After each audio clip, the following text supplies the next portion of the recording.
Coucou à tous et bienvenue sur la chaîne. On se retrouve aujourd'hui pour le taroscope du mois de juin 2018 pour les Gémeaux, ascendant Gémeaux et lune en Gémeaux. Ceci est un tirage général, donc s'il ne résonne pas avec votre situation, vous pouvez aller consulter les taroscopes de votre signe ascendant et celui de votre signe lunaire afin d'avoir plus d'informations. Si vous ne connaissez pas votre signe ascendant ou votre signe lunaire, je place en barre d'informations de liens qui vont vous permettre de les calculer. Alors juste une petite info avant de commencer, ce mois-ci je n'aurai pas le temps de faire des tirages privés, donc sauf pour les gens qui m'ont déjà contacté et dont j'ai leur tirage en attente, mais ce mois-ci je souhaite me consacrer à un projet que j'ai en cours depuis quelques mois et qui me prend pas mal de temps et d'énergie. Et du coup, ça plus mon travail, puisque tirer les cartes, c'est pas mon métier, plus du coup les tirages privés, j'ai pas assez de temps pour tout faire. Et du coup, ce mois-ci, je vais mettre de côté un peu les tirages privés pour pouvoir avancer un peu sur mon projet. Voilà, donc on va passer à l'interprétation de votre tirage. Ce mois-ci, j'avais envie d'utiliser mes deux jeux préférés qui sont le Rider Tarot Deck et le Tarot de Marseille. J'ai donc tiré 3 cartes du Rider pour votre tirage général, puis j'ai rajouté ensuite 2 cartes du Marseille pour votre tirage sentimental.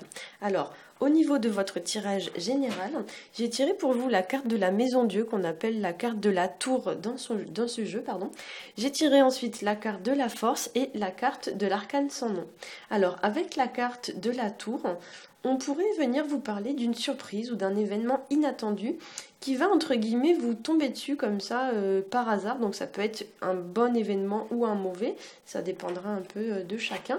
Mais il y a l'idée de quelque chose qui arrive brutalement, qui arrive soudainement, quelque chose vraiment auquel on ne s'attend pas en fait. Ça pourrait nous parler aussi de prendre brutalement conscience de quelque chose, d'un éveil de conscience ou alors d'avoir un éclair de lucidité. Ça nous parle d'ouverture d'esprit, ça nous parle aussi de rigidité, de dureté. Et avec la force à côté, pour moi, il y a l'idée que peut-être pour certains, vous devriez vous montrer peut-être plus conciliant, plus souple, faire plus de compromis. Les deux cartes associées, ça fait penser un petit peu à un côté... je dirais pas tyrannique, mais un peu, vous voyez, c'est un peu la personne dure qui est vraiment dans le contrôle permanent des choses. Et peut-être qu'on va vous demander justement avec la carte de l'arcane sans nom de passer à autre chose, en fait, de changer un petit peu, de transformer cette façon que vous avez de vous comporter. On pourrait vous demander aussi comment vous dire, d'être un peu plus sociable. En fait, la tour, c'est une carte d'isolement, donc dans certains cas, ça pourrait indiquer l'idée d'une prise de distance. Voire même pour quelques-uns d'entre vous, on pourrait vous dire que vous n'êtes pas vraiment accessible, comme si, entre guillemets, vous preniez les gens de haut. Vous voyez, il y a l'idée un peu de quelqu'un qui est un peu hautain, vous voyez, un peu dominant, un peu contrôlant. Et effectivement, ici, si c'est vous qui êtes représenté sur la carte, il y a l'idée un petit peu d'arrondir les angles, de s'assouplir. Avec la carte de la force, voilà, il y a l'idée un petit peu de chercher à faire des compromis pour arranger la situation. Voilà, si ça représente une autre personne, la carte de l'arcane sans nom ici va vous conseiller de mettre un terme à cette situation ou alors d'y apporter un changement, on va dire, clair, net et précis, de remettre les choses au clair. La carte de l'arcane sans nom, qu'on appelle aussi la carte de la mort, c'est également une carte qui va indiquer l'idée de faire du tri dans ses relations ou alors de faire table rase du passé pour mieux avancer ensuite. Et avec la carte de la force, voilà, il y a l'idée quand même d'une certaine détermination de prendre entre guillemets le taureau par les cornes et d'arriver à son objectif en faisant si besoin des compromis, des négociations, etc. La carte de la force, ça pourrait aussi vous demander de la persévérance, du courage ou alors de la patience vis-à-vis d'une personne ou d'une situation. Et ça pourrait aussi vous demander de ne pas succomber aux excès en tout genre, style colère, précipitation, énervement, emportement, etc. D'autant qu'avec la carte de la tour, il y a l'idée quand même de quelque chose entre guillemets qui pète, qui explose. Donc ici, on pourrait tout à fait parler d'un excès de colère, d'énervement. Et avec la carte de la force, on tend plutôt à l'apaisement, à essayer de pacifier une situation ou une relation. Au niveau de votre tirage sentimental, j'ai tiré pour vous la carte du pendu accompagnée de la carte de la lune. Voilà, je vais essayer de vous les montrer. Hop, voilà. Alors, J'arrive pas à les montrer correctement parce que j'ai mon doigt qui gêne. Voilà. Donc avec la carte du pendu, on pourrait nous parler d'une énergie un peu d'attente, de stagnation, de retard, voire même de passivité. Il y a aussi avec cette carte une notion de sacrifice, voire même dans les cas un peu plus, entre guillemets, extrêmes, d'abnégation totale. Et il y a l'idée aussi de couper des liens qui ne sont pas forcément épanouissants pour vous ou qui vous portent une certaine forme de préjudice. Voilà.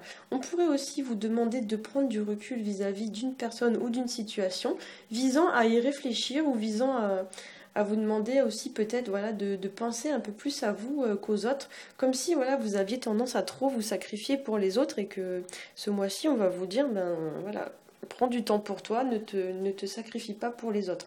On pourrait aussi avec la carte de la lune nous parler de la naissance d'un projet, voire même de la naissance d'un enfant.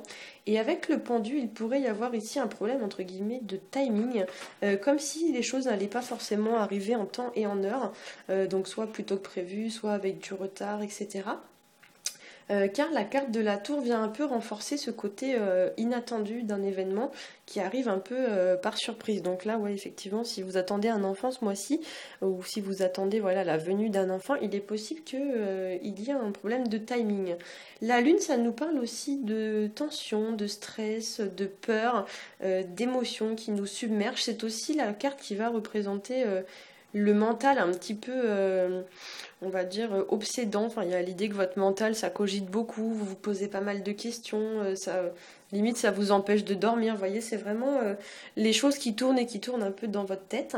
Il y a aussi l'idée avec ces deux cartes de s'éloigner de son domicile ou alors de changer de domicile. Donc ça peut être un déménagement, ça peut être vous prenez des vacances et du coup pendant quelques jours vous allez séjourner dans un hôtel. Voilà. Donc notamment si vous êtes en vacances, reposez-vous, hein, prenez du temps pour vous.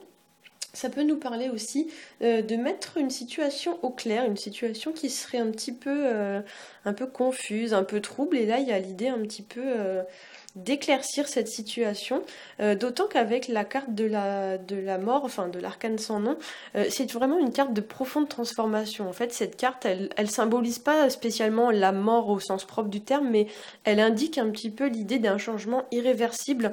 Moi, je la vois un petit peu comme la chenille qui devient papillon. En fait, une fois que le papillon est devenu papillon, il ne peut plus retourner à l'état de chenille. Et bien, avec cette carte, c'est vraiment ça qui est un peu illustré, c'est l'idée qu'il y a un changement qui va s'opérer ou qui est en train de s'opérer ou qui va s'opérer, mais des changements qui sont, on va dire, irréversibles et sur lesquels après vous ne pourrez pas forcément revenir dessus. Hein. Donc il y a l'idée quand même de bien réfléchir avant de prendre peut-être une décision.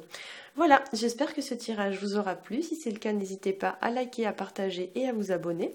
Pour ma part, je vous souhaite un très bon mois de juin et je vous dis à bientôt.